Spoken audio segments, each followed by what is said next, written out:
Жамбыл облысында өмірлік қиын жағдайға тап болған және әлеуметтік тәуекел тобына жататын отбасылармен жүргізіліп жатқан жұмыстардың нәтижесі сараланды.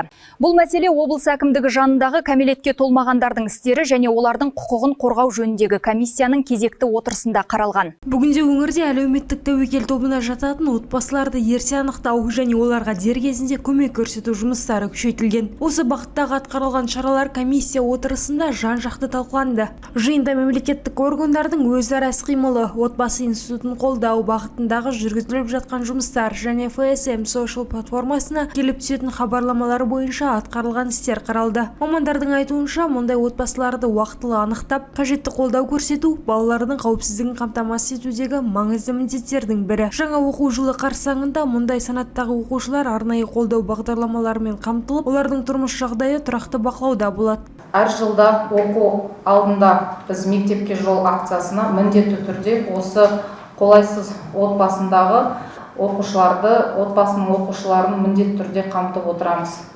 Мектептерде жайсыз отбасылардың әлеуметтік тұрмыс жағдайына 90 сайын зерделеу жұмыстары жүргізіледі. Ата-аналармен жеке профилактикалық әңгімелесулер өткізіледі. Сонымен қатар ата-аналар жиналыстарына тұрақты шақырылып, ата-аналарды қолдау орталығының жоспар аясында ұйымдастырылатын сабақтар мен іс-шараларға қатыстырылады.